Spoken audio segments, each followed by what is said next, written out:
So let's begin the show, बिस्मिल्लाह करते हैं हम, ठीक है। ओके, सो अच्छा बात ही नहीं करना, ठीक है, बिल्कुल। द अर्लीस्ट कलेक्शंस ऑफ हदीस, पहले तुम लोगों को मैं बैकग्राउंड दे देता हूँ, ठीक है। पहले जो प्रोमिनेंट रसूल अल्लाह आप सल्लम के कंपेनियंस थे, ठीक है, वो लोग क्या किया करते थे, वो लोग अपने पास हदीसों की किताबें बनाया करते थे। इस चीज का जिक्र मैंने आप लोगों को पहले कल जो है ना वो कर दिया था कि जैसे उसमें जैसे खुलफाए राशिदीन एन एक्स वाई जी, बहुत सारे कंपेनियंस जो है वो ये काम किया करते थे। So just to start with, सबसे पहले हमारा आज का पहली चीज हमें डिस्कस करनी है कि अर्ली कलेक्शंस ऑफ हदीस क्या थी, ठीक है।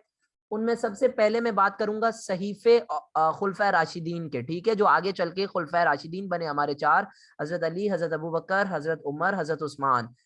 ऑर्डर में नहीं बोला मैंने, हजरत अबू बकर, हजरत उस्मान, हजरत उमर, हजरत उस्मान और हजरत अली।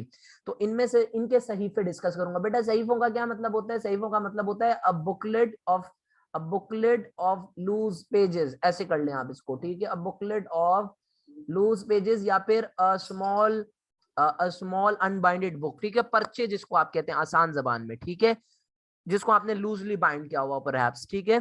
सो दैट इज कॉल्ड सहीफा। जिस तरीके से हम इस्लाम के अंदर पढ़ते हैं कि हजरत नूह के क्या थे? सहीफे। हजरत नूह के क्या थे? सहीफे, ठीक है। हजरत आदम के सहीफे। अलग अलग पैगंबरों को जिनको अल्लाह ताला ने किताब नाजिल नहीं की, उन लोगों को अल्लाह ताला ने क्या दिया? उन पैगंबरों को सहीफे दिए। क्या दिए? सहीफे। हम हदीस के कॉन्टेक्स्ट में ये बात कर रहे हैं कि सहीफे का मतलब है वो बुक्स जो मोस्ट प्रोमिनेंट कंपेनियंस ने लिखकर रसूल अल्लाह की हदीस की बनाई थी, ठीक है। कल मैंने आप लोगों को हजरत अबू बकर की एग्जांपल दी थी कि हजरत अबू बकर का खुद का सहीफा था, जिसकी जो हमें डिटेल्स है मैंने इस आपको नोट्स में ऊपर मिल जाएगी, ठीक है। कि हजरत अबू बकर के जो सहीफे थे वो उन्होंने एक दफा हजरत आयशा से रिवायत है, हजरत आयशा कहती हैं कि हजरत अबू बकर ने मुझे कहा कि बेटी ये जो है वो मेरे पास मेरे लिखे हुए सहीफे लेकर आओ। क्यों? क्योंकि वो रीजन हमें डिस्कस नहीं करना, लेकिन मेरे नोट्स में मैंने जो है ना वो कल मेंशन किया है। लेकिन प्रूफ हमारे पास ये है कि अर्लीस्ट कलेक्शंस की बात कर रहे हैं, तो उसमें पहले हम जिक्र करेंगे सहीफों की। तो उन सहीफों में सबसे पहले जो है वो मैं खुलफाए राशिदीन के सहीफे बता रहा हूँ, ठीक है। तो पहला हजरत अबू बकर का था, जिसके ऊपर हमने कल बात, ओके।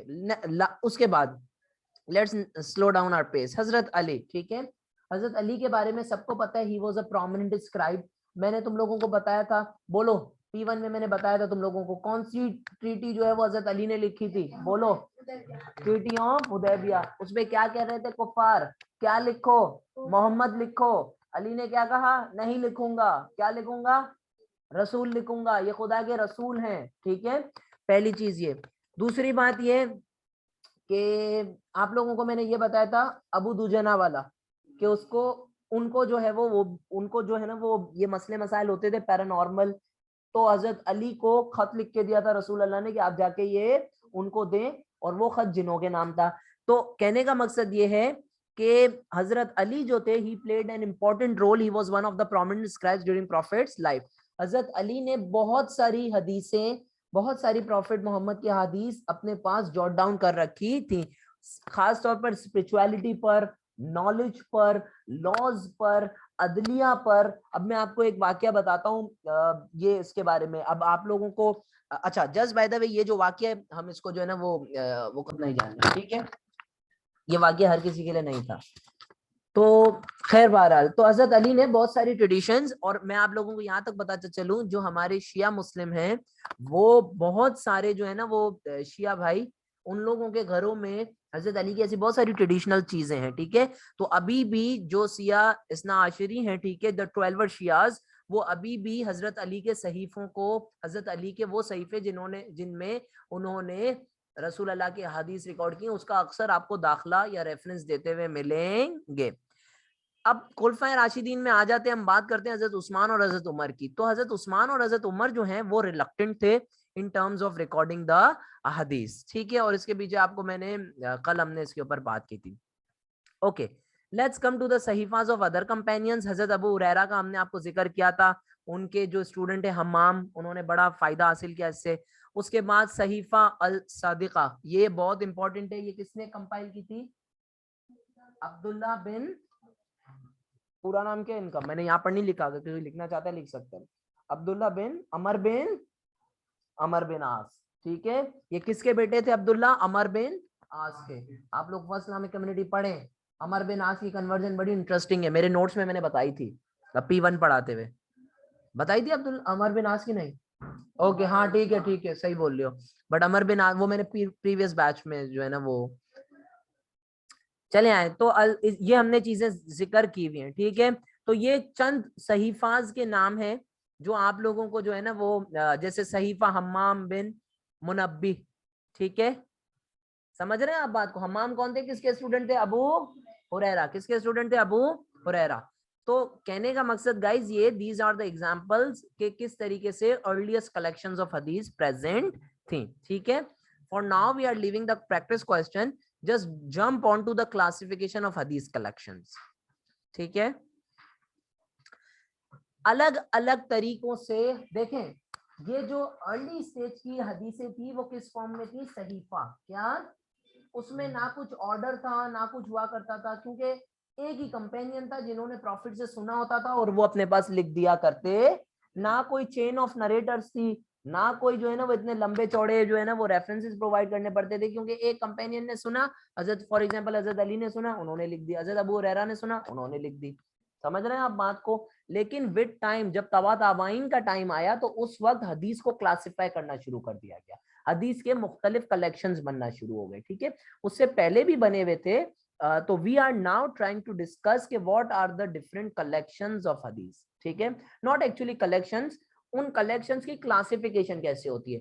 आसान जबान में अगर मैं आपको बताऊं, शामिल मुझे कोई मशहूर हदीस की किताब का नाम बताओ।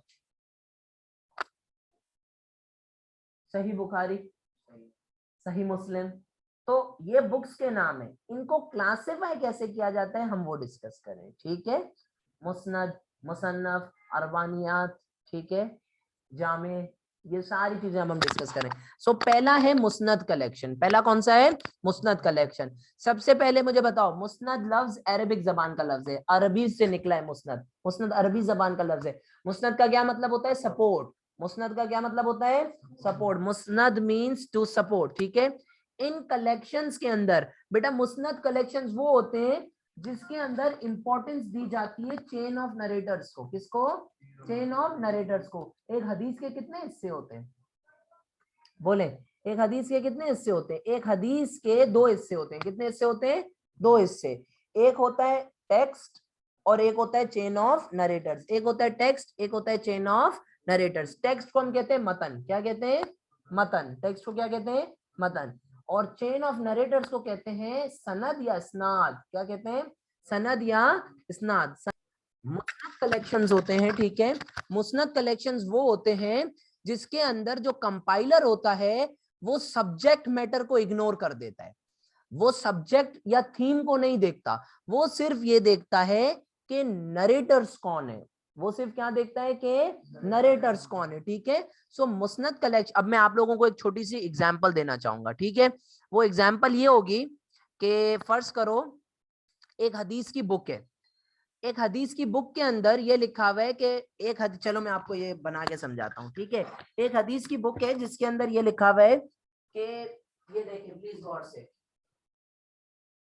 लेट्स से एक हदीस की बुक है, this is our book of हदीस, ये हमारी एक हदीस की बुक है, ये हमारी एक हदीस की बुक है, ठीक है। उसमें मैंने तुम्हें बोला अबू बकर, अली, उमर, अमर बिन आस, अबू हुरैरा। सुनना जरा गौर से, अबू बकर से 200 हदीसें रिवायतें मंसूब है, अली से 200, उमर से 200, अमर बिन आस से 200, अबू हुरैरा से 400। समझ रहे हो बात को? तो बेटा एक ऐसी किताब जिसके अंदर जो हदीसें हैं वो नरेटर वाइज अरेंज हुई हुई हो। कैसे अरेंज हुई हुई हो? Narrator wise. उस किताब को हम कहते हैं इट्स अ मुस्नद कलेक्शन। इट्स अ मुस्नद कलेक्शन। इट्स अ मुस्नद कलेक्शन। समझ रहे हो बात को? व्हाट इज हदीस रिपीट? Very good question. एक हो सकता है कि एक ऐसी हदीस हो जो सारे नरेटर्स के उसमें कॉमन हो सकता है ऐसी हदीस हो जो सिर्फ एक ही नरेटर से हो। समझ रहे हैं आप बात को? Are you guys getting it? तो मुस्नद कलेक्शंस क्या होते हैं? आप बोलेंगे इन मुस्नद कलेक्शंस। अब मुझे बताओ, इसमें इस्नाद इंपॉर्टेंट है, ये इसके बाद का शामिल जवाब देगा। शामिल मुस्नद कलेक्शंस में आपको पहले ये बताओ, ये समझ आया मुस्नद कलेक्शंस होते क्या हैं? क्या होते हैं? एक ऐसे कलेक्शन जिसके अंदर हदीस से नरेटर वाइज अरेंज हुई होती है, हज़रत अबू बकर से इतनी, अली से इतनी, उमर से इतनी। समझ आ गई? तो मुझे बताओ मुस्नद कलेक्शंस के अंदर इस्नाद ज्यादा इंपॉर्टेंट रोल प्ले करता है या मतन? इस्नाद। जो हदीसें होती हैं बेटा, they are arranged according to the narrator, they are arranged according to the narrator, they are arranged according to the translator, narrator, they are arranged according to the narrator. क्या बेटा इसके अंदर हम कंटेंट पे जोर दे रहे हैं? क्या हम इसको थीमेटिकली बना रहे हैं? नहीं। तो इसको हम कहते, तो जब कभी भी आप जोर देते हैं नरेटर के ऊपर, दैट इज कॉल्ड मुस्नद कलेक्शन, दैट इज कॉल्ड मुस्नद। आसान जबान, किसी को डाउट है पूछ लो, मैं दोबारा बता दूंगा, किसी को डाउट है पूछ लो। तो रिपीट वाला मैं क्या बता रहा था? रिपीट वाला मैं ये कह रहा था कि हो सकता है कोई जैसे एक फर्ज करो एक हदीस है, see pray as you see me praying, pray as you see me praying, pray as you see me praying. हो सकता है ये हदीस अबू हुरैरा ने भी रिवायत की हो, अमर बिन आस ने भी रिवायत की हो, हजरत उमर ने भी की हो, अली ने भी की हो, हजरत अबू बकर ने भी की हो। समझ गए बात? तो एक हदीस अलग अलग उसमें रिपीट कर सकती है। वो इसने सवाल किया था कि ऐसा रिपीट हो सकती है, तो मैंने बोला यस हो सकती है। लेकिन मुस्नद कलेक्शन की डेफिनेशन क्या है? ये वो कलेक्शंस हैं, ये वो हदीसों की किताबें हैं जिसके अंदर हदीस are arranged according to the narrator. ठीक है? क्या इग्नोर किया जाता है इसके अंदर? कंटेंट या टेक्स्ट। किस चीज को इग्नोर किया जाता है? कंटेंट या text. Is everyone clear? Is everyone clear? ठीक है, आप, मैं पूछता हूँ क्लियर, आप मुझे उस बात का जवाब दो। दूसरी बात, सवाल मैं पूछता हूँ ना कि क्वेश्चन है तो पूछ लो। सबको समझ आ गया? रिपीट करवाना है? नहीं? Are you very sure? ठीक है, यहाँ पे मत शर्माया करो, रिपीट कराने से बोल दिया करो। ठीक है? हाँ, क्या बोल रहे थे? बोलो।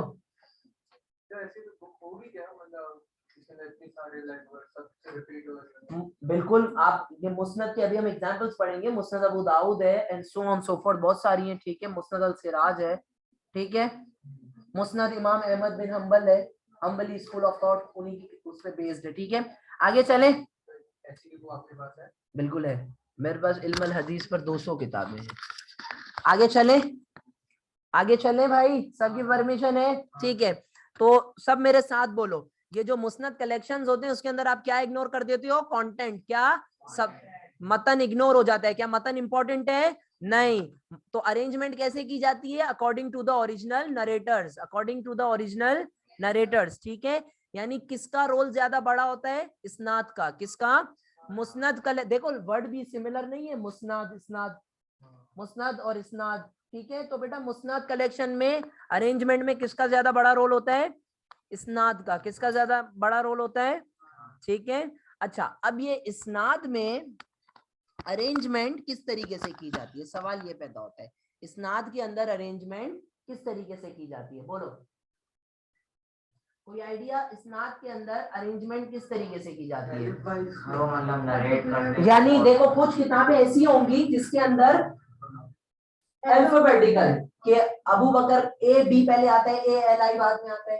कुछ किताबें ऐसी होती है जिनके अंदर ये देखा जाता है कि पहले इस्लाम किसने कबूल किया था, पहले इस्लाम किसने कबूल किया था। तो ये अलग अलग वेज हैं। जी बेटा, यस, नहीं, कैलिफाइज का मतलब ये है, देखो जो मुस्लिम कलेक्शंस होते हैं उसके अंदर ये चीज देखी जाती है, अपना क्या नाम है, Rayan, we will be done by 8, तो you don't need to return. ठीक है, रिकॉर्डिंग में भेज दूंगा, but you need to come, कल तो आ रहे हो ना? कोई मसला है यहाँ तक? कोई इशू है? अब ये देख लो जरा, इधर समझ लो, ये जो आपकी ये हदीसें हैं, ठीक है, सवाल ये पैदा होता है कि how these narrators are arranged, how these narrators are arranged। तुम लोगों को एग्जामिनर पूछेगा कि भाई मुस्नद कलेक्शंस क्या होते हैं, बोलोगे कौन सी ज्यादा इंपॉर्टेंट है इसमें? क्या चीज इंपॉर्टेंट है? इस्नाद। क्या बोलोगे, क्या इंपॉर्टेंट है? इस्नाद। अब ये इन इस्नाद को अरेंज किस तरह किया जाता है? तो पहला तरीका है क्रोनोलॉजिकल या अल्फाबेटिकल। पहला क्या तरीका है? अल्फाबेटिकल। मुझे बताओ, इनमें से हम अल्फाबेटिकल अरेंजमेंट करते हैं, ठीक है? सबसे पहले किसका नाम आना चाहिए? ए बी, यस और नो? अबू बकर, सबसे पहले कौन आएगा? अबू बकर, ठीक है। उसके बाद कौन आएगा? अबू हुरैरा, कौन आएगा? अबू हुरैरा। उसके बाद कौन आएंगे? अली, ठीक है। उसके बाद अमर बिन आस, हाँ के ना? उसके बाद उमर, समझ गए? ये अरेंज कर दिया। यानी जब आप उस किताब को how these narrators are arrange, ठीक है, how these narrators are arrange. अब मेरी बात सुनो, तुम लोगों ने किताब खोली, तुम लोगों ने किताब खोली, उस किताब के अंदर तुम लोगों ने देखा हजरत अबू बकर का नाम पहले, उनकी सारी हदीसें, फिर हजरत अली का उनकी हदीसें पहले। समझ रहे हो बात को? कुछ किताबें ऐसी होती मुस्नद जिसको तुमने खोला, उसके अंदर, अच्छा तुमने एक और किताब खोली, उसके अंदर पता है कैसी अरेंजमेंट थी? उसके अंदर ऐसी थी, पहले हजरत अली, हजरत अबू बकर, उमर, अमर बिन आस। क्यों? तुम लोगों ने बोला जिसने पहले इस्लाम कबूल किया उसके हिसाब से अरेंज हुई है। लेकिन चाहे ऐसे अरेंज हो नरेटर्स की चेन, चाहे ऐसे अरेंज हो, इंपॉर्टेंस किसकी है? चेन ऑफ नरेटर्स की। मुस्नद किताबों में चेन ऑफ नरेटर्स को मुख्तलिफ तरीकों से अरेंज किया जा सकता है, लेकिन इंपॉर्टेंट अगेन क्या है उन कलेक्शन, उन बुक्स के अंदर? Chain of narrator's. सही है? क्लियर होगी बात? कोई मसला है, कोई सवाल है? नहीं, आगे चलते हैं, ठीक है। तो मैंने तुम लोगों को ये बात बताई, ठीक है। अब लेट्स तो मुझे बताओ, जो भी मुस्नद कलेक्शन का कंपाइलर होगा बेटा, वो हमेशा किस चीज के ऊपर जोर देगा? चेन ऑफ नरेटर्स, इस्नाद के ऊपर। किस चीज के ऊपर? इस्नाद के ऊपर। अच्छा, जो भी कलेक्टर होगा मुस्नद कलेक्शन का, उसको हम कहते हैं मुस्निद। क्या कहते हैं? मुस्निद। क्या कहते हैं? मुस्निद, ठीक है। अच्छा, अब मैंने तुम लोगों को फेमस मुस्नद कलेक्शंस के नाम दिए हुए हैं, शायान रीड करो क्या है? सबसे मशहूर कौन सी है? Most famous? हाँ, मुस्नद इमाम अहमद बिन हम्बल। मुस्नद इमाम अहमद बिन, इनको 75,000 हदीसें मिली थी। कितनी? 75,000, लेकिन इन्होंने चूज खाली कितनी की? 30,000। उसके बाद मुस्नद अबू दाऊद तयालसी, ठीक है, इनका भी जिक्र है। मुस्नद इमाम अब्दुल रहमान होते हैं, ठीक है। यानी मुसन्नफ कलेक्शंस के अंदर तुम लोग बोलोगे कि सर किसको ज्यादा अहमियत दी जाती है? मतन को। किसको दी जाती है? मुसन्नफ का मतलब होता है डिवाइडेड अप। मुसन्नफ का मतलब होता है डिवाइडेड अप। मुसन्नफ कलेक्शंस में किसको अहमियत दी जाती है? मतन को। यानी मैं तुम्हें एक छोटी सी एग्जांपल देता हूँ, तुम लोगों के टॉपिकल पास पेपर्स होते हैं ना, उसके अंदर टॉपिक वाइज हर चैप्टर अरेंज होता है ना, तो वो हदीस की बुक जिसके अंदर टॉपिक वाइज हदीसें हो उसको कहते हैं मुसन्नफ कलेक्शंस। क्या कहते हैं? मुसन्नफ कलेक्शंस। अभी जैसे हमें अनसफ बताएगा, अनसफ बताओ कितने तरीके के टॉपिक्स हो सकते हैं? बोलो, इस्लाम के अंदर क्या क्या टॉपिक्स हो सकते हैं? प्रेयर्स, और बोलो फास्टिंग। तो जितनी, तो मुसन्नफ कलेक्शन के अंदर क्या होगा? सारी जो फास्टिंग से रिलेटेड हदीस होंगी वो एक जगह, सारी जो प्रेयर्स से रिलेटेड होंगी वो एक जगह, सारी जो हज से रिलेटेड होंगी वो एक जगह। कोई बता सकता है सही बुखारी और सही मुस्लिम? सही है। और ये कौन सी किताबें? ये मुस्नद है या मुसन्नफ है? ये मुसन्नफ है। इसके अंदर टॉपिक वाइज अरेंज किया गया है जी। भाई नरेट, हर हदीस के दो पार्ट्स होते हैं, होते दोनों हैं, लेकिन जो कंपाइलर है उसने टॉपिक वाइज अरेंज किया है, तो उसको क्या कहेंगे? मुसन्नफ। क्या कहेंगे? मुसन्नफ कहेंगे। क्या कहेंगे? मुसन्नफ, ठीक है। Does that make sense? सही बुखारी सही मुस्लिम के अंदर चेक करो किताबें, किताब अल हज, किताब अल ईमान, फेथ के ऊपर जितनी भी हदीसें हैं उसको क्या नाम दिया है? किताब अल ईमान, ठीक है। मेंस्ट्रुएशन के ऊपर किताबें, ठीक है, उसको क्या कहा गया है? बताओ, मेंस्ट्रुएशन सबको पता है? पागल पागल तो नहीं हो तुम लोग? किसको कहते हैं? क्योंकि हमारा जो ताल्लुक है ना, वो हमने कभी कोई चीज सीरियस पढ़ी। हालांकि नोट्स में मेरे पास मैंने एक दो एग्जांपल्स लिखी हैं, जैसे किताब अल ईमान, और मैंने तुम लोगों को ज्यादा बताई, ठीक है, तो एग्जांपल के तौर पे, ठीक है। सो कहने का मकसद ये बेटा, मुसन्नफ कलेक्शंस वो होते हैं जिसके अंदर थीमेटिक अरेंजमेंट्स हो। कौन सी अरेंजमेंट्स हो? Topical, topical, topic wise. क्या? Topic wise. कोई मसला यहाँ तक? यानी इन दीज कलेक्शंस द अहदीस आर डिवाइडेड टॉपिकली और थीमेटिकली, टॉपिक वाइज डिवाइड होते हैं। कैसे वाइज डिवाइड होते हैं? Topic wise. अब इसकी एग्जांपल्स क्या है मुसन्नफ कलेक्शंस की? सारी जो कुतुबुल सित्ता है, कुतुबुल सित्ता कौन कौन सी 6 किताबें? बोलो। बुखारी, सही बुखारी, सही मुस्लिम, तिरमिजी, सुनान अबू दाऊद, सुनान इब्ने माजा और सुनान अल नसई। सही है। ये 6 किताबें सारी 6 की 6 मुसन्नफ कलेक्शन है। कौन सी कलेक्शन है? आंसर तो 6 की 6 मुसन्नफ है। इसका मतलब इसके अंदर जो हदीस है वो कैसे अरेंज हुई होंगी? टॉपिकल है। कोई मसला यहाँ पर? कोई इशू? मैं और भी मुसन्नफ यहाँ पे है, एग्जाम्पल है मुसन्नफ अब्दुल रज़ाक, मुसन्नफ XYZ। ठीक है, ये एक इंपॉर्टेंट है। पहली वाली बहुत इंपॉर्टेंट है और दूसरी वाली, इन दो का नाम याद कर लो, इंपॉर्टेंट। ठीक है, कौन सी कुतुबुल सित्ता, जिसमें 6 किताबें आती हैं, बुखारी, मुस्लिम, जामे तिरमिजी, सुनान इब्ने अबू दाऊद, सुनान इब्ने माजा और सुनान अल नसई। और दूसरी ये कुतुबुल सित्ता और दूसरी अल मुवत्ता ऑफ इमाम मालिक। ठीक है, डज दैट मेक सेंस? बिल्कुल होती है, बार बार होती है बेटा। रेपिटेशन हम थोड़ी पढ़ रहे हैं, रेपिटेशन नहीं होगी क्या? अगर मैं एक मेरी बात सुनो, आपका सवाल, थोड़े सवाल अच्छे करो।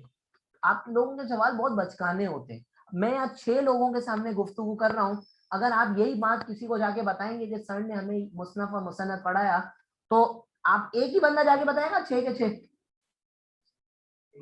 6 जाके नहीं बता सकते, तो बात रिपीट होगी नहीं होगी? तो ये कैसा सवाल है? रसूल अल्लाह जब कोई बात कहते थे तो क्या कान में आके? नहीं ना, समझ आ गए? पहले भी आपका यही सवाल था, मैंने पेशेंटली आंसर किया, अभी भी यही है, अभी भी। अब तीसरी दफा आप अगर यही सवाल करोगे सेम, तो फिर मैं आपको जवाब दूंगा, वो आपकी जो है ना वो एकदम बिल्कुल ठीक आ जाएगा। सवाल थोड़े ढंग के करो, अच्छे करो, और फिर भी मैं जवाब देता हूँ, थैंक्स टू माय पेशेंस। ठीक है, चलें आगे चलें। मुझे बताओ ये बेटा कलेक्शंस कब काम आएंगे? सुनो मेरी बात, हम लोगों की आपस में एक डिबेट हो जाती है। हम लोगों की डिबेट ये होती है कि अल्कोहल हराम है कि हलाल है। तो बेटा मुझे बताओ, मैं मुस्नद में ढूंढूंगा या इस मुसन्नफ में ढूंढना आसान होगा? टॉपिक समझ गए? तो ये कलेक्शन हमें कब काम आते हैं? जब हमें कोई एक चीज से रिलेटेड, टॉपिक से रिलेटेड हदीस चाहिए होती। Does that make sense? किसी को कोई इशू है?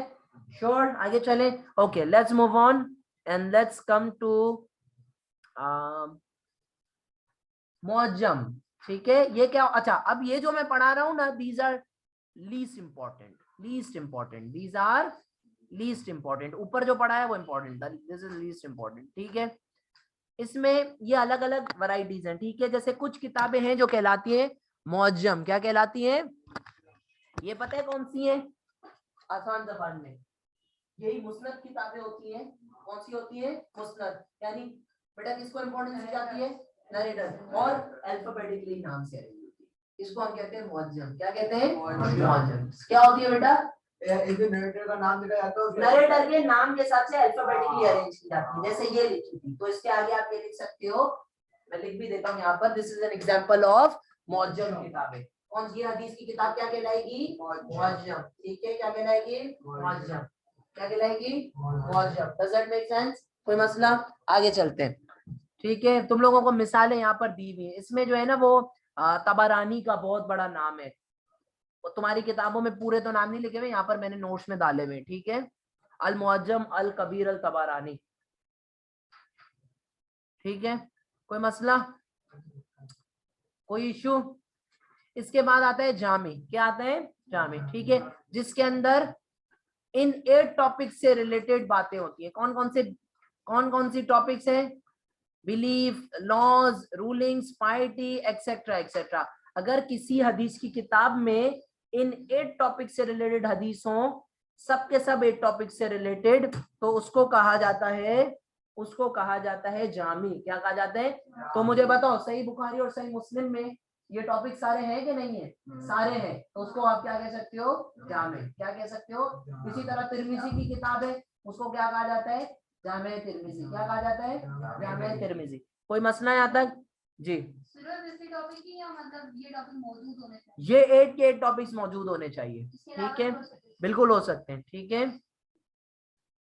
लेकिन ये 8 के 8 तो सारे होने चाहिए। ठीक है, कोई मसला यहाँ तक? कोई इशू? उसके बाद आते हैं सुनान। क्या आते हैं? बोलो, कुतुबुल सित्ता के अंदर, उठो, कुतुबुल सित्ता के अंदर कौन कौन सी किताबें? सुनान अबू दाऊद, सुनान इब्ने माजा और सुनान अल नसई। कौन कौन सी? सुनान अबू दाऊद, सुनान इब्ने माजा और सुनान अल नसई। ये तीनों सुनान है। सुनान लफ्ज का अरेबिक में मतलब होता है word of goodness, good word. क्या मतलब होता है? Good word. क्या मतलब होता है? Good word. ये कौन से कलेक्शन है? इसके अंदर ये वो कलेक्शन है जिसके अंदर आपको सिर्फ हदीसें वो मिलती हैं जो लीगल मैटर्स के ऊपर होती है। किसके ऊपर? लीगल मैटर्स के ऊपर। ये वो किताबें बेटा हदीस की जिनके ऊपर सिर्फ वो हदीसें होती है जो किसके ऊपर होती है? लीगल मैटर्स के ऊपर। किसके ऊपर? लीगल मैटर्स के ऊपर। सुनान अबू दाऊद, सुनान इब्ने माजा और सुनान अल नसई। क्या इसके अंदर हमें ये हदीस मिलेगी सीक नॉलेज फ्रॉम? नहीं। क्यों? क्योंकि ये हदीस किसी रूलिंग या लॉ के ऊपर नहीं है। सुनान कौन सी किताबें होती हैं हदीस की? सुनान हदीस की वो किताबें होती हैं जिसके अंदर सिर्फ और सिर्फ कौन सी हदीसें हैं? लीगल है, लीगल लीगैलिटीज डिस्कस हुई होती है, लीगल हदीसें होती है, लीगल लीगैलिटीज के ऊपर या लॉज के ऊपर। Does that make sense? कोई मसला? शरीयत में गवाही कितनों की है? ये लीगल मसला है। तो ये हदीस आपको अगर बेस्ट ढूंढनी है तो कहाँ ढूंढोगे? सुनान में ढूंढोगे? जामिया में? सुनान में। जामे में नहीं ढूंढोगे, सुनान में ढूंढोगे। Does that make sense? तो बेटा सुनान कौन सी किताबें होती हैं? सुनान वो किताबें होती हैं जिसके अंदर से वो अहादीस होती हैं जो लीगल मैटर्स के ऊपर होती है। किसके ऊपर होती है? लीगल मैटर्स के ऊपर। इसके अंदर सुनान सईद है, अलग अलग है। सुनान दारमी है, ठीक है, ये एक्सेट्रा बहुत सारी है। सुनान अल कुबरा है। सुना और हमें कौन सी तीन याद करनी है? सुनान अबू दाऊद, सुनान इब्ने माजा और सुनान अल नसई। सुनान अबू दाऊद, सुनान इब्ने माजा, सुनान अल नसई। कोई मसला? कुतुबुल सित्ता बोले, सही बुखारी, सही मुस्लिम, तिरमिजी, सुनान अबू दाऊद, सुनान इब्ने माजा, सुनान अल नसई। कोई मसला है यहाँ तक? ठीक है। उसके बाद एक कलेक्शन आता है बेटा मुस्तदरक। उसको क्या कहते हैं? मुस्तदरक। मुस्तदरक का मतलब होता है कि आपने एक किताब किसी दूसरे की ली, अपने पहले वाले शख्स से किताब ली और उसके उसी के रूल्स के ऊपर आपने दूसरी किताब लिखी, उसी के रूल्स के ऊपर आपने दूसरी किताब लिखी, लेकिन आपने अपनी किताब में कुछ ऐसी भी बातें डाली जो आपके प्रीवियस जो क्या कहना चाहिए, आपका जो प्रीवियस जो एंसेस्टर था उसने अपनी किताब में डाली नहीं थी। उसने अपनी उसने अपनी किताब में डाली नहीं थी। इधर देखो, मैं तुम्हें एक मिसाल देता हूँ, सुनना जरा इसको गौर से। मैं बोलता हूँ ये एक हदीस की किताब है, ठीक है, इट्स अ बुक ऑफ हदीस, इट्स अ बुक ऑफ हदीस। ये जो बुक है बेटा, ये तस्वीर बंद कर दो। ये जो बुक है इट एक्सेप्ट्स, इसका जो कंपाइलर है, it accepts all laws made by Imam Muslim and Imam Bukhari, Imam Muslim and Imam Bukhari। कोई मसला? ये जो कंपाइलर है, फर्ज करो अली जान है, फर्ज करो अली जान है। मैं भी बना सकता हूँ अपनी मुस्तदरक किताब अगर मैं मुहद्दिस बन जाऊँ, ठीक है। अगर मैं पता है हिस्ट्री के अंदर हमने कौन से मुहद्दिस का जिक्र किया? दो मुहद्दिस हमने पढ़े हिस्ट्री के अंदर, पीएचडी में, मुहद्दिस शाह वलीउल्लाह और मुहद्दिस शाह अब्दुल अजीज उनके बेटे। ये दोनों मुहद्दिस थे, मुहद्दिसीन, ठीक है। मुहद्दिस कौन होता है? मुहद्दिसीन कौन होते हैं बेटा? वो लोग जो हदीस को स्टडी करते हैं, इल्म अल हदीस में महारत रखने वाले को क्या कहते हैं?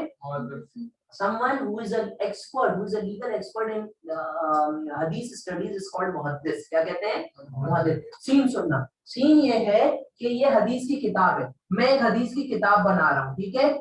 अगर मैं वही रूल्स अप्लाई करता हूँ हदीस कलेक्शन के जो इमाम बुखारी और इमाम मुस्लिम ने किए थे, अगर मैं वही रूल्स अप्लाई करता हूँ जो इमाम मुस्लिम और इमाम बुखारी ने किए थे, वही रूल्स इमाम मुस्लिम के और इमाम बुखारी के अगर मैं अप्लाई करता हूँ, लेकिन मैं कुछ न्यू हदीसें भी ऐड करता हूँ जो इनको रिसर्च में सामने नहीं आई थी, यानी ये वो हदीसें जो इनके स्टैंडर्ड्स, इनके रूल्स पर पूरी उतरेंगी, नहीं उतरेंगी? पूरी उतरेंगी। क्यों? क्योंकि मैं वो तमाम कलेक्शन के लॉज अप्लाई कर रहा हूँ, वो तमाम कंपाइलेशन के लॉज अप्लाई कर रहा हूँ जो इनको एक्सेप्टेबल थे, जो इनको एक्सेप्टेबल थे, लेकिन मैं साथ में न्यू हदीसें ऐड कर रहा हूँ, न्यू हदीसें based on previous laws, based on.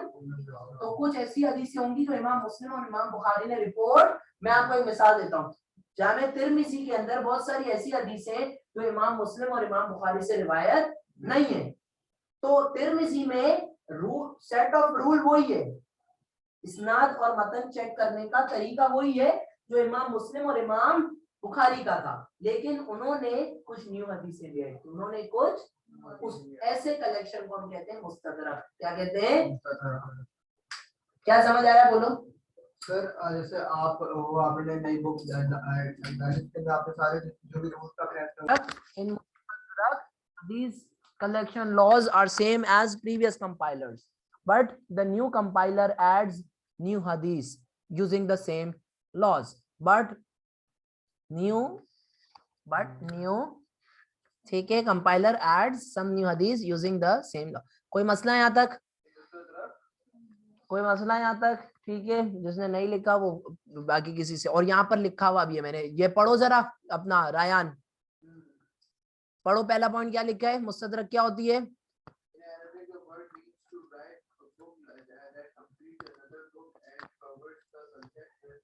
Have been missed in it। कोई मसला? बोलो अगला पॉइंट शामिल पढ़ो।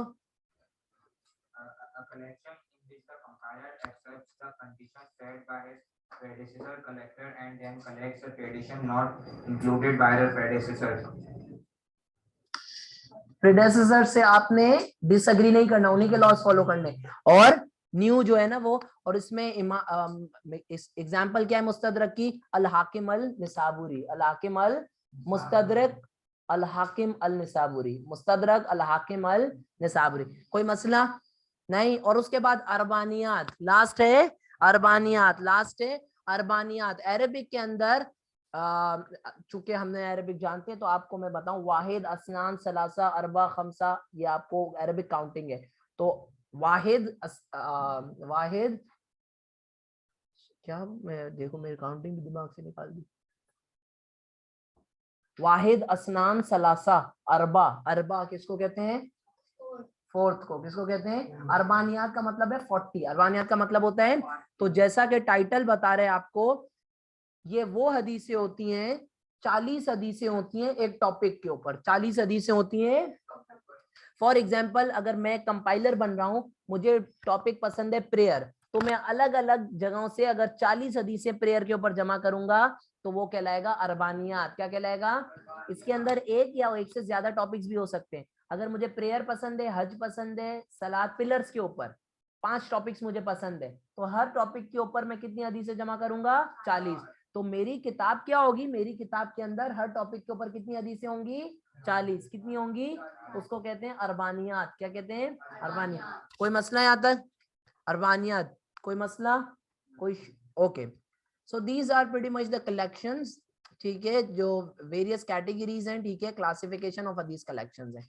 किसी को कोई मसला यहाँ तक? कोई इशू? अब हम बात करेंगे कि आप हदीस की ऑथेंटिसिटी किस तरीके से मेंटेन करते हैं, आप हदीस की ऑथेंटिसिटी किस तरीके से मेंटेन करते हैं। ठीक है, मैंने आप लोगों को बताया, देखें कुछ रूल्स होते हैं। एक हदीस को ये कहना कि वो ऑथेंटिक है या ऑथेंटिक नहीं है, इसके लिए रूल्स बने हुए। इसके लिए क्या बने हुए? रूल्स बने हुए। कौन से रूल्स बने हुए? आप उसकी टेक्स्ट को भी चेक करते हो और आप उसकी चेन ऑफ नरेटर्स को भी चेक करते हो, आप उसके मतन को भी चेक करते हो, आप उसकी इस्नाद को भी चेक करते हो। तो कैसे पता चलता है कि एक हदीस बिल्कुल ऑथेंटिक है और कैसे पता चलता है एक हदीस ऑथेंटिक नहीं है? उसके लिए रूल्स बने हुए। क्या बने हुए? रूल्स बने हुए। ये रूल्स किसने बनाए थे?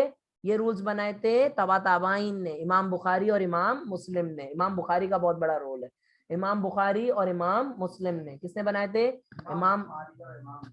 कल मैंने पढ़ाया था, कल की क्लास से क्वेश्चन है आपसे। कैलिफ कौन थे जिन्होंने लेटर लिखा था? पूरा नाम बताएं, किसको लिखा था लेटर? बताएं। आप नहीं पढ़ रहे हो? नहीं, यू आर गॉन, आप नहीं पढ़ रहे हो। चले आगे चलते हैं। इमाम जोहरी को लिखा था। आप लोग है ना, यस, आप लोग जो है ना वो पढ़ते वढ़ते हैं नहीं कुछ, और मेरे ख्याल में आप लोगों को है ना पढ़ना चाहिए घर पे। एटलीस्ट जो क्लास में हम करा रहे हैं, अभी हमने कितने पेजेस में आप लोग के, जो आप लोगों को ऐसा लग गया हो कि बिल्कुल ही, कितने पेजेस दिए नोट्स के अब तक? 1 2 8 दिए। 8-10 आप लोग नोट्स नहीं पढ़ सकते? शाबाश है यार। चले आगे। तो अब ये हम रूल्स डिस्कस कर रहे हैं जो उन्होंने सेट किए ये एस्टेब्लिश करने के लिए कि कौन सी हदीस जेन्युइन है और कौन सी हदीस जेन्युइन नहीं है। तो दो तरीके के रूल्स हैं। इस्नाद को चेक करने के भी रूल्स हैं, जिसको हम कहते हैं द प्रिंसिपल ऑफ रिवाया। क्या कहते हैं? द प्रिंसिपल ऑफ रिवाया। प्रिंसिपल ऑफ रिवाया, ठीक है। और दूसरे ये प्रिंसिपल ऑफ रिवाया कौन से रूल्स हैं? ये क्या चेक करते हैं? Chain of narrator's, chain of narrator's. और दूसरे हैं प्रिंसिपल ऑफ दिराया, प्रिंसिपल ऑफ दिराया या दिरायत। ये किस चीज को चेक करते हैं? टेक्स्ट या मतन को। किस चीज को चेक करते हैं? टेक्स्ट या मतन को, ठीक है। तो पहले हम चेक करते हैं कि नरेटर्स को क्या रूल्स हैं, क्या जो है ना वो रूल्स बनाए गए। इमाम बुखारी ने क्या रूल्स बनाए गए ये पता करने के लिए कि एक हदीस ऑथेंटिक है कि नहीं है। देखें, पहले हम प्रिंसिपल ऑफ रिवायत डिस्कस करें। पेपर में देखो जी, पहला रूल क्या है कि जो एक नरेटर का चेन ऑफ नरेटर में जो पहला नरेटर होना चाहिए वो प्रॉफिट का कंपेनियन होना चाहिए, वो प्रॉफिट का कंपेनियन होना चाहिए, वो प्रॉफिट का।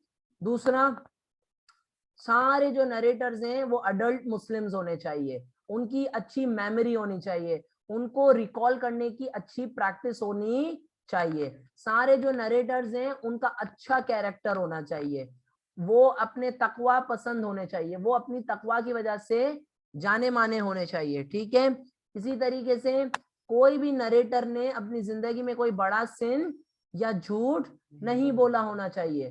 कि हर नरेटर के पास इस्लाम की नॉलेज होनी चाहिए, वो सच्चा और ईमानदार होना चाहिए।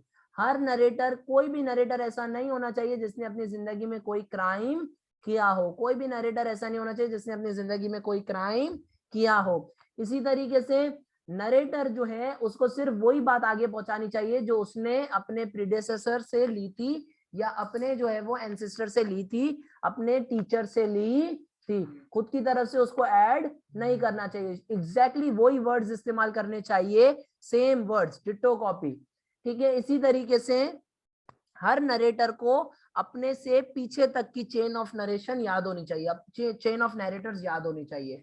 क्या होनी चाहिए? चेन ऑफ नरेटर्स याद होनी चाहिए। I am going quickly over these because of the fact कि बहुत इजी है, ठीक है, बहुत इजी है। किसी भी चेन ऑफ नरेटर के अंदर, कोई भी चेन ऑफ नरेटर्स के अंदर गैप नहीं होना चाहिए। ऐसा नहीं होना चाहिए कि शामिल बोले मैंने जो है वो ये हदीस, फर्ज करें मैंने जो है ना वो ये चीज अपने दादा के दादा से सुनी थी। आप लोग बोलेंगे भाई तुम और तुम्हारे दादा के दादा आपस में कभी जिंदगी में मिले ही नहीं हो तो कहाँ से सुनी? ऐसा नहीं होना चाहिए। कैसा होना चाहिए फिर? शामिल ने अपने फादर से सुनी, उन्होंने अपने फादर से सुनी, उन्होंने अपने फादर से सुनी। यानी ऐसा अगर कोई बच्चा उठ के कहे कि मैंने ये सुनी हजरत आदम से, तो ऐसा नहीं होना चाहिए, ठीक है, समझ गए। तो गैप नहीं होना चाहिए। नरेटर जो है वो अपने प्रीवियस नरेटर से उनकी मुलाकात हुई भी होनी चाहिए, उनकी मुलाकात। जैसे शामिल अपने क्या ग्रेट ग्रैंडफादर से मिला हुआ है, तो शामिल अगर उसने ये नरेट किए तो सही इमाम बुखारी हमें क्या बोलेंगे कि ये हदीस ऑथेंटिक नहीं है। क्यों नहीं है? क्योंकि इसकी चेन ऑफ नरेटर में गैप है, चेन ऑफ नरेटर्स में गैप है। कोई मसला? इसी तरीके से जो नरेटर्स होते हैं उनको क्लासिकल अरेबिक बहुत अच्छी आनी चाहिए, अरेबिक ग्रामर बहुत अच्छी, क्योंकि अगर अरेबिक में आप हल्का सा इधर उधर वर्ड कर देते हैं तो आपकी पूरा का पूरा जो है वो मीनिंग चेंज हो जाता है। इसी तरीके से हर नरेटर के बारे में हमारे पास बायोग्राफिकल इंफॉर्मेशन होनी चाहिए। हर नरेटर के बारे में बायो, कि वो कहाँ पैदा हुआ, उसका टीचर कौन था, उसके स्टूडेंट्स कौन थे, वो कौन सी रीजन में रहता था, कौन से रीजन में उसने वो हदीस कही है। ये सारी चीजें हमें कहाँ से मिलती हैं? कौन सी बुक से? उस बुक को कहते हैं अस्मा और रिजाल। क्या कहते हैं? अस्मा और रिजाल। यहाँ पर मैंने नहीं लिखा लेकिन इसकी एक पूरी एक स्टडी है, इल्मल रिजाल। क्या कहा जाता है? इल्मल रिजाल, इल्मल रिजाल, इल्मल रिजाल। कोई मसला? तो हर नरेटर की आपको बायोग्राफिकल इंफॉर्मेशन पता होनी चाहिए, उनके आबा अजदाद के बारे में पता होना चाहिए, उनकी पेरेंटेज, उनकी लीनिएज। समझ रहे हैं आप बात को? कोई मसला यहाँ तक? कोई इशू? ओके। इसी तरीके से कोई सवाल है तो प्लीज पूछ लें। कोई पॉइंट रिपीट करना है? कोई पॉइंट रिपीट करने हैं? इसी तरीके से द प्रिंसिपल्स ऑफ दिरायत, यानी टेक्स्ट या मतन को कैसे आप प्रूफ करते हैं। तो हदीस का जो टेक्स्ट होता है वो कभी भी कुरान के अगेंस्ट नहीं जाना चाहिए, वो कुरान के अगेंस्ट या इस्लाम की बेसिक टीचिंग्स के अगेंस्ट नहीं जाना चाहिए। कोई भी हदीस का जो टेक्स्ट है वो किसी दूसरी सही हदीस के अगेंस्ट नहीं जाना चाहिए, किसी दूसरी सही हदीस के अगेंस्ट नहीं जाना चाहिए। आपका जो हदीस का टेक्स्ट है उसमें कोई ग्रामेटिकल एरर्स नहीं होने चाहिए। हदीस के अंदर कोई भी ऐसी बात नहीं होनी चाहिए जो हमारे कॉमन सेंस से बाहर हो, जो हमारे कॉमन सेंस से बाहर हो। एक हदीस है जिसके अंदर लिखा हुआ है H2O इज ऑक्सीजन। इस किस्म की हदीसें अगर होंगी तो आपको पता चल जाएगा कि ये ऑथेंटिक हदीस, ये सही हदीस नहीं है, ये सही हदीस नहीं है। ठीक है, हदीस के टेक्स्ट के अंदर कोई से भी ऐसे वर्ड्स नहीं होने चाहिए जो प्रॉफिट मोहम्मद ने कभी बोले ही ना हो। जैसे फर्ज करें एक हदीस आ जाती है जिसके अंदर लिखा होता है कि अमेरिका सबसे अच्छा मुल्क है। अब अमेरिका उस वक्त डिस्कवर ही, तो ये चीज प्रॉफिट मोहम्मद कभी भी बोल नहीं सकते। तो अगर एक ऐसी हदीस आती है तो क्या वो सही हदीस है? नहीं। वो ऑथेंटिक हदीस है? नहीं। ठीक है, इसी तरीके से कोई भी हदीस ऐसी नहीं होनी चाहिए जिसके अंदर किसी इनफेमस ट्राइब के बारे में कोई बात हुई हो या किसी ट्राइब को बहुत ज्यादा बड़ा चढ़ा के बोला गया हो। जैसे फर्ज करें आपके सामने एक हदीस आती है जिसके अंदर ये लिखा आता है कि बेस्ट ट्राइब वाज बनु हाशिम, तो आप क्या बोलेंगे? वो जो हदीस है वो ऑथेंटिक नहीं है। सही है। इसी तरीके से कोई भी ऐसी हदीस हो जिसमें प्रॉफिट खुद की तारीफ कर रहे हो, I am the most handsome man, तो ये हदीस सही नहीं है, ये हदीस ऑथेंटिक नहीं है। ऐसी कोई भी हदीस नहीं होनी चाहिए जिसके अंदर फ्यूचर के बारे में बताया जा रहा हो। फॉर एग्जांपल एक हदीस है जिसके अंदर लिखा है 2019 में कोविड आएगा, तो उस हदीस को हम ऑथेंटिक नहीं बोलेंगे, उस हदीस को ऑथेंटिक नहीं बोलेंगे।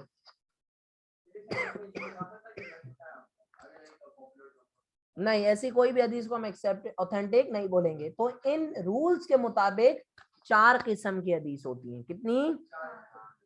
सही हदीस, हसन हदीस, ठीक है, ज़ईफ हदीस और माजू हदीस। ठीक है, समझ गए बात?